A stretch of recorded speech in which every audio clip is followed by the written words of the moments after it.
네, 오는 11일입니다. 그러니까 내일부터죠. 내일부터는 이제 새로운 청약 제도가 시행됩니다. 내 집 마련에 나서는 무주택자들의 청약 당첨 가능성이 더 커졌다고 하는데 새롭게 개정된 사항인 만큼 예비 청약자들은 제대로 숙지한 뒤에 청약 전략을 짜야 될 것으로 보입니다. 네, 한편 서울 전세 시장이 곳곳에서 추락 신호를 보이고 있습니다. 5주 연속 내림세가 지속되는 아파트 전세값은 점차 하락폭이 커지고 있고 또 지난달 전세 거래량은 7년 만에 동월 기준 최저 수준으로 떨어졌습니다. 현재 상황을 어떻게 봐야 하는지 자세히 알아보도록 하겠습니다. NH투자증권의 김규정 부동산 전문위원입니다. 어서 오세요. 네, 안녕하세요. 일단은 무주택자들한테는 어쨌든 내 집 마련을 할 수 있는 가능성은 많이 높아진 것 같습니다. 네, 기회는 상대적으로 많아지는 것 같습니다. 대표적으로 뭐 집을 가진 적이 있는 신혼부부의 특별 공급을 제외한다던가 네. 분양권 자체도 주택으로 인정한다던가 종전보다는 주택을 소유했던 분들에 대해서 청약 기회를 좀 줄이게 되는 네. 반대로 말하면 무주택자들에게 청약 당첨 기회가 좀 늘어나게 되는 주택 공급 규칙 개정안이 이제 시행이 되기 때문에 아무래도 무주택자분들이 청약 시장으로 좀 더 관심을 가질 수밖에 없을 것 같습니다. 네. 그러면 무주택자들이 청약 시장에서 얼마나 유리해진 건지 좀 구체적으로 알아볼까요? 네, 이번에 바뀌는 대표적인 내용이 이 추첨제로 공급되는 새 아파트의 경우에 네. 무주택자분들에게 우선 추첨이 될 수 있는 기회를 준다라는 건데요. 내용을 좀 보시면 이 투기과열지구 같은 규제 지역에서 추첨제로 공급되는 중대형 물량들에 대해서 공급을 할 때 추첨제 물량 중에 75%를 먼저 무주택자분들에게 공급을 하도록 이번에 개정이 됩니다. 그리고 나서도 물량이 남는다면 이 무주택자들과 기존에 갖고 있는 집을 처분하기로 약정한 1주택자분들이 다음 순서로 추첨을 받게 되고요. 그래도 남을 경우에는 이제 유주택자에게 돌아가게 됩니다. 그렇게 되면 사실 유주택자 분들은 추첨제 물량에서도 거의 좀 당첨되기가 어렵다는 얘기가 될 테고요. 일단은 투기 과열지구 서울 같은 지역에서 분양되는 경우에는 현재도 소형 아파트는 100% 가점제가 적용이 되고 네. 그나마 이제 추첨제로 나오는 물량은 85제곱미터 전용 면적 초과하는 중대형 물량의 50% 정도였습니다. 근데 그 중에서도 먼저 무주택자에게 공급이 된다고 하니까 유주택자분들은 사실 규제 지역 같은 인기 지역의 분양 민간 아파트는 당첨될 가능성이 굉장히 희박하다고 봐야 될 것 같습니다. 그렇군요. 네. 자, 바뀌는 청약 제도 알아보겠습니다. 눈에 띄는 부분이 여러 가지가 있는데 그 중에서 하나가 유주택자 직계 존속이 청약 가점 대상에서 제외된다. 이겁니다. 유주택자 직계 존속이 청약 가점 대상에서 어렵네요. 제외된다. 예. 말이 좀 어렵긴 하는데, 그러니까 주택을 보유한 부모님과 함께 살고 있는 자녀가 청약할 경우에는 직계 존속인 부모님을 부양 가족에 넣을 수 없게 됐다. 네, 라는 거죠. 부모님이 집을 맞습니다. 가지고 있으니까요. 네, 직계 존속이고요. 정확한 해석이십니다. 더 그래서 쉽게 설명 부탁드립니다. 현재는 자산을 좀 많이 가지고 있는 세대, 뭐 집도 있고 자산도 좀 풍부한 부모님 밑에서 이제 네. 세대원으로 살고 있는 자녀들이나 이런 분들의 경우에는 무주택자 인정도 받으면서 부모님 연령이 60세 이상이실 경우에요. 무주택자 인정도 받으면서 부모님을 또 부양가족 수로 인정받아서 가점제가 높아지기 때문에 네. 자산 여력이 충분한 세대인데도 아무래도 가점제 유리하다라는 이런 지적들이 많았거든요. 근데 이번에 바뀌게 되면 부모님 집에 거주하면서 부양가족 수 점수를 받았던 이런 케이스들은 사실 적용받기가 어렵습니다. 그래서 집을 갖고 있는 부모님들은 부양가족 수에서 배제하고 이제 가점을 매기게 된다라는 점이어서 좀 유의해서 가점을 쓰실 필요가 있을 것 같습니다. 네. 조금 더 깐깐해진 것 같다는 생각이 드는데 또 앞으로 신혼주택의 혜택이라고 할 수 있는 특별 공급 대상 요건도 더 강화된다고 하는데 이거는 어떤 내용인가요?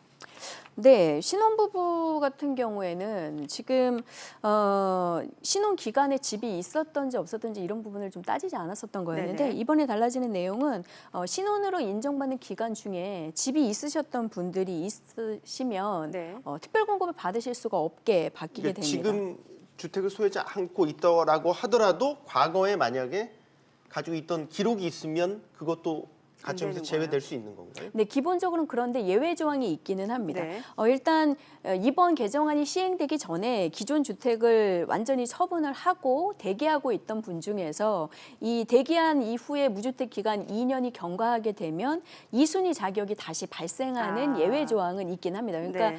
이 시행 전에 처분을 하셨다면 후순이긴 하지만 자격이 다시 생기긴 하시는데 2년 동안 무주택 기간이 그렇죠. 있어야 되고. 그리고 그 기간도 있어야 되고 이미 시행일이 내일로 다가왔기 네. 때문에 적용받기가 사실 좀 쉽지 않고요. 실제 그 순서를 따져보면 신혼부부 특별공급 같은 경우에 자녀가 있는 신혼부부가 1순위 그리고 자녀가 없는 신혼부부가 2순위 요번에 방금 말씀하신 것처럼 집이 있었지만 시행일 전에 집을 팔고 2년이 경과하신 분이 2순위 뭐 이렇게 좀 복잡하게 바뀌게 됩니다. 네. 그래서 자격이 생길 수는 있으나 제가 볼 때는 집이 있으셨던 신혼부부 같은 경우에는 특별 공급에서도 상당히 좀 불리해지시는 상황, 거의 좀 당첨이 쉽지 않으실 것으로 예상이 됩니다. 네, 신혼부부 예를 보면서 저희가 알 수 있지만 과거에 집을 갖고 있던 기록이 있으면 그런 경우에도 지금 뭐 순위에서 밀리게 그러게요. 되기 때문에 만약에 주택을 현재 가지고 있는 1주택자 예를 들면요. 1주택자라고 한다면 사실상 1순위에서 당첨되는 거는 불가능하다고 봐요.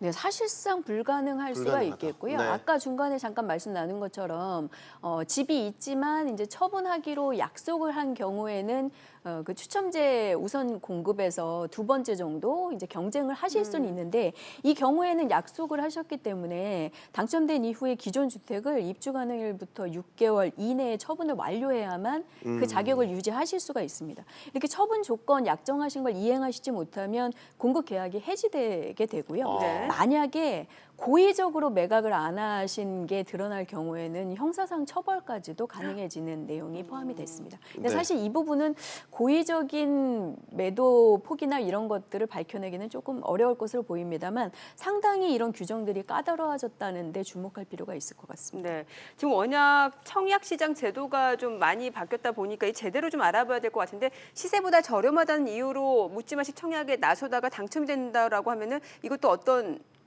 부작용도 있을 것 같아요. 네, 일단 제가 지금 말씀을 드리면서도 사실은 내용이 굉장히 복잡해요. 어렵고 말씀드리면서도 이거를 듣는 분들이 잘 이해하실 수 있을까 싶을 정도로 좀 네. 복잡해지고 네. 있거든요. 네. 그래서 이 내용을 잘 숙지하지 못하고 청약에 나서셨다가 부적격 당첨자로 이제 아, 판명이 나시거나 그렇게 또 이러게 될 분류가 경우에는 될 수도 있군요. 예, 당첨 자체가 이제 취소가 될 수가 있고요. 그럴 경우에는 1년 동안 새롭게 청약을 수도권에서 하실 수가 없게 됩니다. 그래서 신중히 달라지는 내용들을 좀 꼼꼼히 숙지하신 이후에 전략을 좀 재정비하시고 청약을 하시는 게 안전할 것으로 보여집니다. 그러니까 이런 얘기가 자꾸 나오는 게 뭐 얘기를 들으니까 몇 년 동안 100번 넘게 이 청약 제도가 바뀌었다고 하죠. 그만큼 여러 가지 부작용이 나면 그걸 또 막는 거, 또 다른 부작용이 나면 막고 뭐 이런 식의 이제 그 과정들이 반복되다 보니까 100번 넘게 이제 고쳐진 건데 그 이번의 특징을 본다면 더욱 더 실수요 실거주에 대한 그 필요성을 더 강조하는 그런 방향으로 이제 고쳐졌단 말이죠. 그런데도 불구하고 여전히 로또 청약 이런 얘기들이 수그러들지 않고 있어요. 특히 이제 강남 지역에서 많이 이런 얘기들이 나오고 있는 게 사실인데 어떻게 보십니까? 로또 청약 뭐 지금 뭐 분양권 전매제 그다음에 의무 거주 기간 이런 것들이 강화되지 않습니까? 그러면 좀 수그러들까요? 아니면 여전할까요? 아무래도 좀 더 제도 자체도 복잡하고 어려워진 데다가 말씀하신 것처럼 뭐 공공분양 주택의 거주 의무 기간 최대 5년까지 또 분양가 상한제 주택 같은 경우 면적에 따라 주택 분양 가격에 따라서 최대 8년까지 전매 제한 기간 같은 것들이 늘어나기 때문에 아무래도 좀 단기 투자를 통해서 프리미엄 목표로 하셨던 분들이 접근하기는 어려워지는 게 사실이기는 합니다. 근데 네. 제가 볼 때는 그럼에도 불구하고 내년도 시장의 경우 전반적으로 기존 재고주택 시장이 좀 투자하기가 만만치 않은 상황인데다가 네. 분양하는 아파트 같은 경우는 여전히 분양 가격에 경쟁력이 있다고 인정이 이제 좀 대부분 평가가 되고 있기 때문에 네. 그래도 분양 시장에 쏠리는 관심은 여전히 좀 지속이 될 가능성이 높아 보입니다. 그래서 예. 말씀하신 것처럼 좀 인기 지역이나 분양 가격이 좀 합리적으로 저렴하게 매겨진 상품들의 경우에는 무주택자 중심으로 이제 수요자들이 몰릴 것으로 예상이 돼서 계속적인 관리는 좀 필요할 것으로 예상이 됩니다. 뭐 말씀해주신 대로라면은 이러한 청약시장 제도가 개편된다고 하더라도 분양시장이 열기는 좀 잠재우기는 힘들 것 같다. 그렇다면은 오히려 청약 제도가 너무 자주 바뀌어서 나타나는 부작용도 만만치 않을 것 같다는 생각이 들거든요. 네, 일단 제도 자체가 너무 복잡해서 저도 사실 오늘 나오기 전에 이 관련 규칙 변경 내용이랑 보도자료 여러 번 읽어봤습니다만 네. 굉장히 어렵더라고요. 네. 그래서 이 내용 자체를 예비 청약자분들이 앞서도 말씀드린 것처럼 확실히 좀 꼼꼼히 살펴보실 필요가 있겠고요. 몇 가지 사항들은 국토부라던가 아니면 네. 금융결제원 사이트 등에서 좀 확인할 수 있는 부분들이 있기는 합니다. 예를 들어 재당첨 제한이라던가 본인의 당첨 여부라던가 이런 것들은 확인하실 수 있는 한 최대한 좀 필요하실 것 같고요. 네네. 전체적으로 계속 이 내용들이 바뀌면서 아까도 말씀하시긴 했는데 최근 2년 새 사실 이 주택공급 규칙이 거의 15번 정도가 15. 바뀌었습니다. 예. 부분 조금씩 해서 네.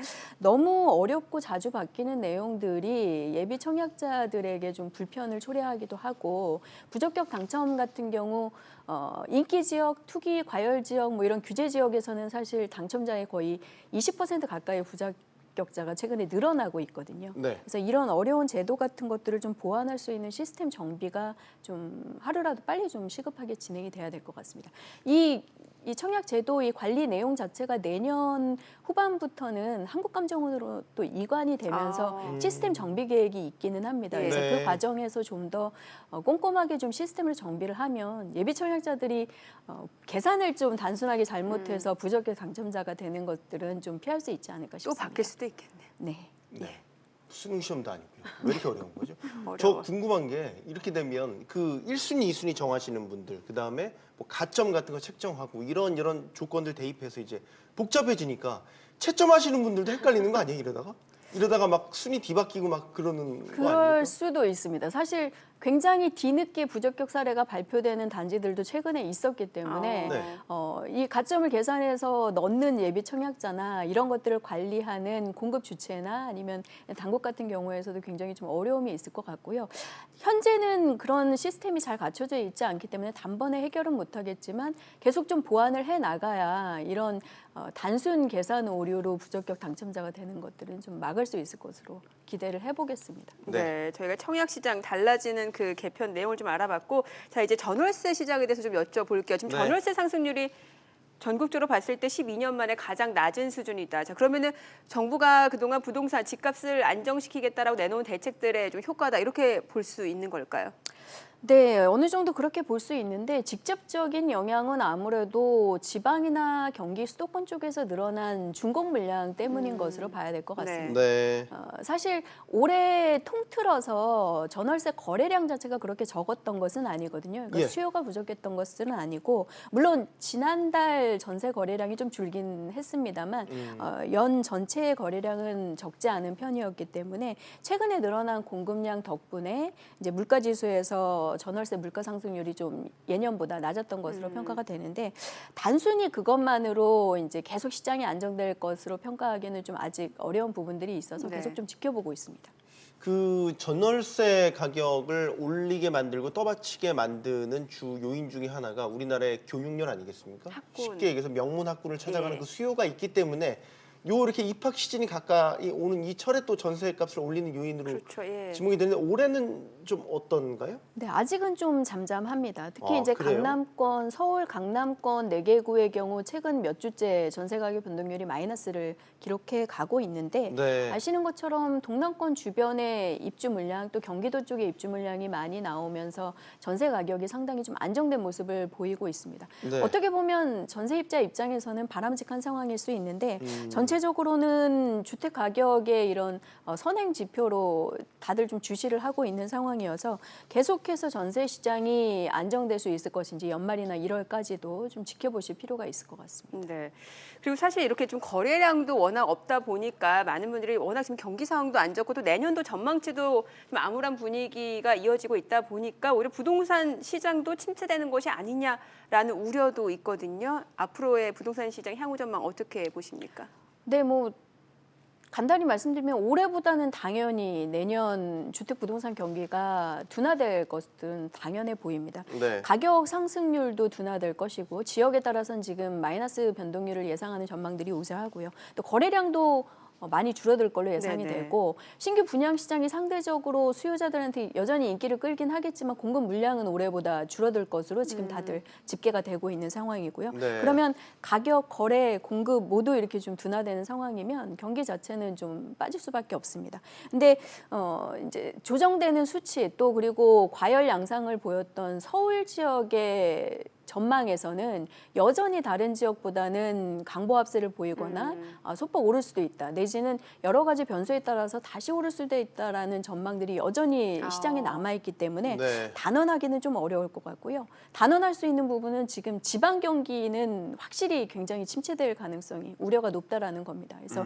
그런 부분에 대한 이제 관리나 지원들은 계속해서 저희가 얘기하고 있는 거지만 아직 뭐 별달리 시행된 것이 없다 보니까 네. 그런 부분에서 좀 관리를 해야 전체적인 경기 부진이나 이런 것들로 빠지는 것들을 좀 막을 수 있을 것 같습니다. 수도권보다는 지방 쪽에 좀 지방 집중을 해야 쪽이. 되는 상황입니다. 이달 중에 3기 신도시 발표가 된다고 하니까 부동산 시장에서도 이 3기 신도시 발표에 대한 임팩트라고 할까요? 영향과 전망 상당히 많이 관심을 가지실 것 같아서요. 질문 드릴게요. 이게 뭐 일각에서는 지금 뭐 안정화돼가는 그 부동산 시장 투자 열기를 다시 한번 일으키는 뭐 트리거 역할을 하는 것 아니냐 뭐 이런 얘기도 있고 아예 정반대되는 별거 아닐 거다라는 식의 이제 전망도 워낙 엇갈리고 있어서 3기 신도시 발표 어떻게 전망? 특히나 그 후보지로 거론되는 김포, 고촌 이쪽은 이미 집값이 또 올랐다고 하더라고요. 올랐대요? 예. 몰랐네요. 네, 지금 상대적으로 서울보다 가격이 저렴했던 서울 근교 지역들은 부분 갭 매우기 현상이 아직 남아있는 곳들이 있습니다. 그래서 말씀하신 것처럼 부분이 상당히 등락이 혼재되어 있는 상황인데요. 서울 같은 경우는 내년 전망이 아무래도 유동성이라던가 장기 보유를 고집할 수 있는 자산가들, 투자자들이 좀 몰려 있다 보니까 크게 떨어질 거다라는 전망이 많지는 않습니다. 그런 상황에서 만약에 3기 신도시가 공급되고 공급 계획이 나오고 또 혹시 토지 보상금이 이제 풀리는 시점이 온다면 그 자금들을 가지고 재투자하시는 분들이 결국 좀 수도권이나 서울에 다시 몰릴 가능성들이 높다라는 분석들이 있습니다. 그럴 경우에는 서울 지역이 또 전국적인 부동산 경기 부진에도 불구하고 좀 들썩일 수 있다라는 전망이 있는데 저도 그런 가능성은 좀 놓지 않고 있는 상황입니다. 뭐 누구도 단언할 수 있는 상황은 아닙니다만 그럴 가능성을 여전히 가지고 있는 서울시장이어서 계속해서 좀 주시하고 모니터링 관리를 해나가야 될 것 같습니다. 그리고 작년부터 올해까지 어쨌든 정부가 뭐 온갖 대책들을 쏟아내면서 그렇죠. 뭐 결과적으로 보면 뭐 정부 편을 좀 들자면 뭐 안정이 돼가고 있다고 이제 뭐 저희가 볼 수 있다 일부 영향이 있다라고 말씀하셨으니까 그럼 이제 뭐 계속 얘기하는 게 일본식의 이제 그 장기 집값 침체 국면 뭐 20년 이상의 뭐 이런 식의 거를 전망하시는 분들도 있고 아니면 뭐 초양국화를 전망하시는 분들도 있고 아니면은 뭐 지금 잠깐 주춤하는 거다 금방 또 투기 열기가 살아날 수도 있다 혼돈의 시기인 것 같아서. 내년이 어떻게 보면 그런 것들을 가름 지을 수 있는 바로미터가 내년이라고 저희가 봐야 되는 거예요. 한국 부동산 시장의 방향성을 딱 우리가 본다라고 했었을 때 전문가들 뭐 많이 얘기하실 거 아니에요. 내년이에요, 그게? 네, 일단 내년, 후년 정도의 시장 흐름이나 변동, 또 변동폭 정도를 보면 아무래도 이후에 시장을 좀 가늠할 수 있을 것을 예상이 돼서 다들 주시를 하고 있는데요. 일단 제가 볼 때는 내년도 서울 수도권의 하락이나 변동폭이 그렇게 크지는 않을 걸로 보여서 네. 아직 그렇게 뭐 침체 위기 이렇게까지는 보지 않는데 뭐 여러 번 말씀 나눴지만 사실 중요한 거는 저희 실물 경기가 어떻게 거시 경제가 네. 어떻게 가느냐가 결국에는 키라는 거죠. 그 부분에서 이후에 계속해서 저희가 경기의 부진이나 아니면 성장률의 저하나 이런 것들이 심각해진다면 당연히 부동산, 자산시장, 투자시장도 동반해서 계속해서 좀 침체될 수밖에 없는 상황이어서 결국엔 내년 후년에 저희가 미래 먹거리를 어떻게 발굴하느냐에 따라서 자산시장도 좀 달려있다고 봐야 될 것 같습니다. 네. 저희가 늘 질문 드리면서도 스스로 딜레마에 빠지는 것 같아서 반복해서 질문 드립니다. 또 다음에 오시면 또 질문 드립니다. 네.